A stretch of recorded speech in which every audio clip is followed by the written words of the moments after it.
Why bother trying to figure out under what circumstances the elusive hypersonic Russian missile was supposedly shot down if we can just say that an American anti-aircraft missile system fired 30 missiles and brought the entire Russian military industry to its knees? Or the fact that the UK has delivered long-range missiles to the armed forces of Ukraine and now these crazy people can send them right to Minsk. They really can, but that's different. And I'm with you, Ksenia Lebedeva. Hello.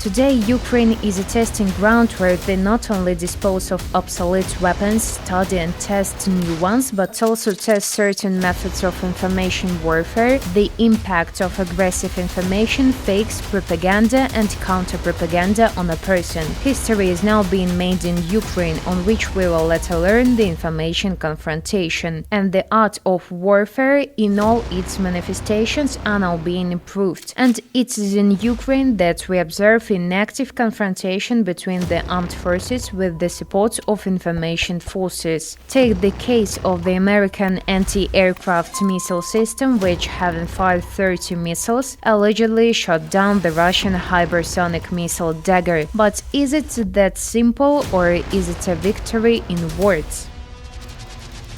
What seems to be happening here is that the Patriot system has been put into automatic mode, which is the default mode for the people who have not been properly trained. The United States most often operate in manual mode, given the complex and sensitive Patriot system. When it works in automatic mode, then in fact the computer is responsible for everything, and that's what happened. You got a lot of threats, the fire control system takes control and starts firing missiles, and the closer the threat approaches, the more active the response measures are. And so in fact, the Patriot threw its weight off its shoulders.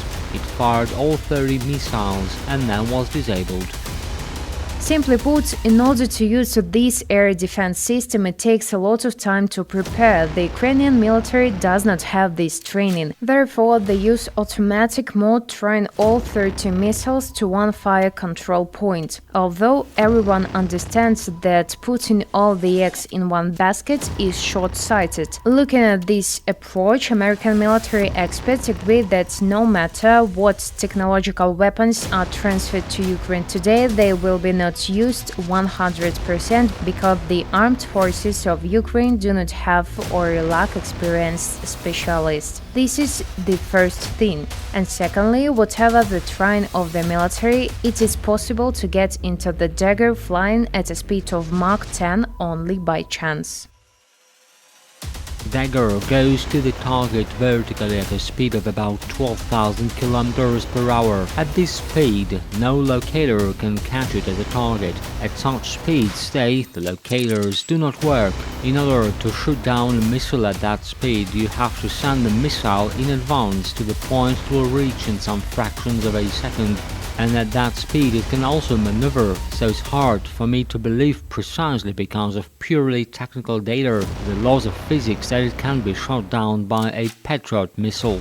How does the adaptive system work on both sides? What has changed in the armed forces of Russia and Ukraine recently? What should be afraid of? Let's talk about this with a military expert. We have Colonel Deputy Head of the Faculty of the General Staff of the Armed Forces of Belarus, Andrei Petrovich Bogodel, in our studio.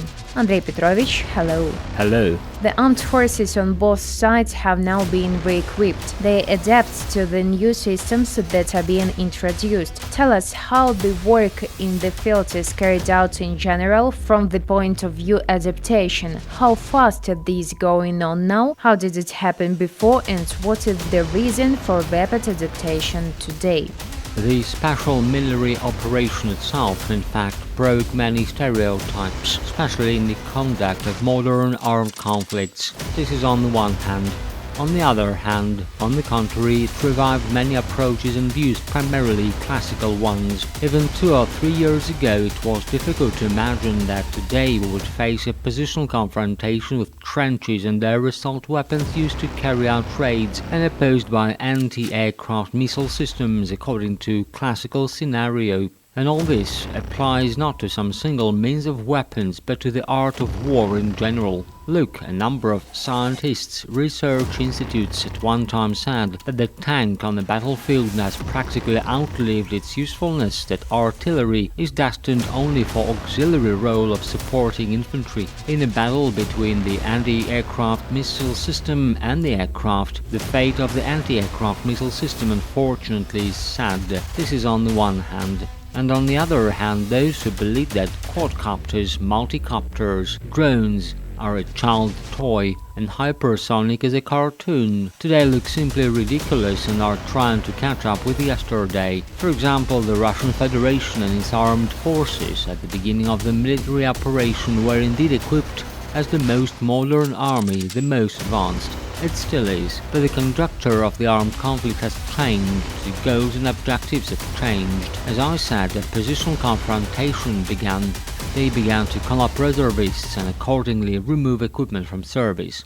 Why did they do it? So that these reservists could quickly remember their skills, find equipment and join the battle as soon as possible. And therefore, the emergence of old tanks like T-62 and the modernized T-55 does not mean that there are no modern weapons in Russia. They exist. And the military-industrial complex of the Russian Federation with all its problems make 1.5 battalion of T-90M per month. As for the Air Force and air defense missiles that should have ended a year ago, they are still state-of-the-art and they are still used. The armed forces of Ukraine received from the Soviet Union such a stock of weapons, modern military equipment which the West is unlikely to restore for them. Look, the latest air defense system of various modifications, Buk, S-300, are the systems that are in no way inferior to later models, including the Patriot.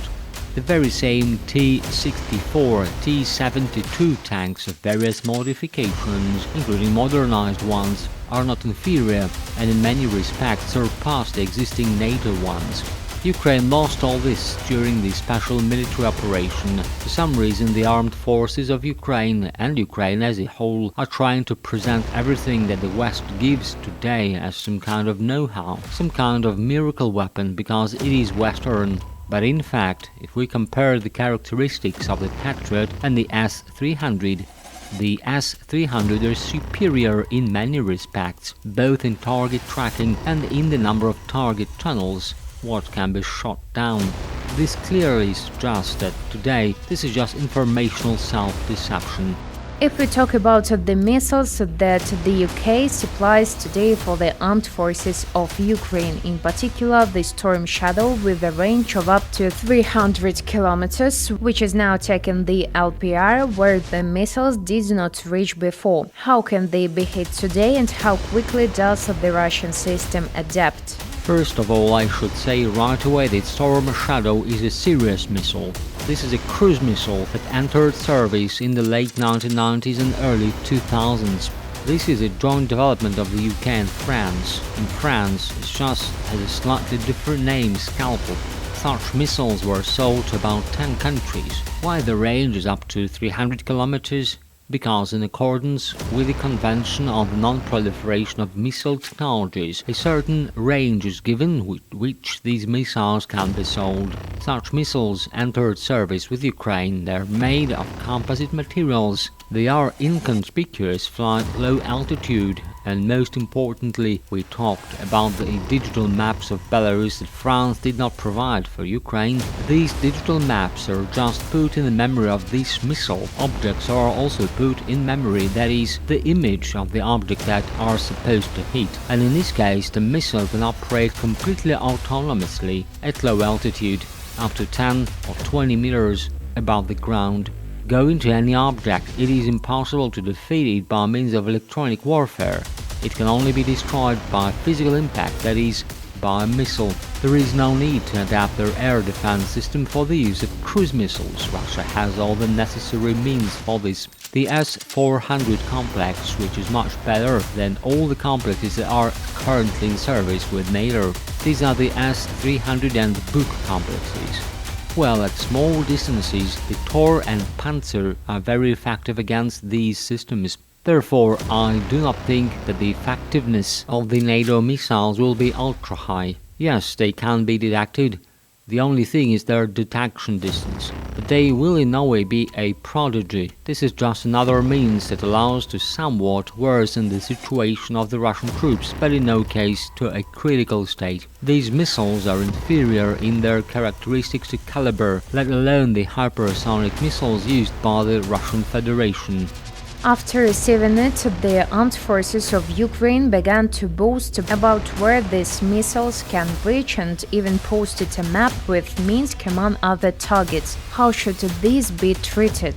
You have to take everything very seriously. It is necessary to prepare accordingly to the impact of these forces and means. There is no doubt that our air defense systems are ready to repel a strike from such means, because we have many complexes against cruise missiles. Recently, the president of Belarus heard the military report at the Central Command Post of the Air Force and Air Defense, where the use of cruise missiles air defense systems from the opposite side was considered based on what happened in the Bryansk region of Russia and the fact that new weapons of destruction from our southern neighbors are used. Therefore, I should say we're unequivocally ready to repel these means of air attack.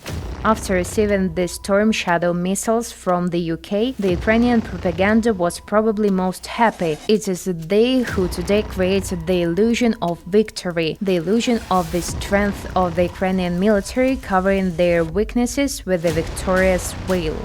As for the characteristics of Storm Shadow, they have a range of 560 kilometers. These are missiles developed for the UK. In the export version, for example for Egypt, the range was 300 kilometers. It is difficult to say which version was sold to Ukraine, but the probability that about 300 kilometers is quite possible. The warhead weighs 450 kilos, which is comparable to our Fab 500 high-explosive aerial bombs. These missiles were once used together with American Tomahawks in Syria. The impact efficiency is approximately 85%. This was the effectiveness of American and British cruise missiles. That is, the old air defense system, built on Soviet analogs, worked quite successfully, and together with electronic warfare systems with the Panzer complexes, this strike was repelled. That is, we have quite effective means for struggle. In fact, Ukraine today has an advantage only on the information front. This is serious support for the real front. However, when victory cannot be seen, when there is no real evidence, these are just words. But in fact, the weapons that Western Ukrainian partners supply today are just an attempt to catch up with the Russian armed forces, which say little but do a lot. Although sometimes it is necessary to speak, but this is different. And I was with you, Ksenia Lebedeva. See you in the next program.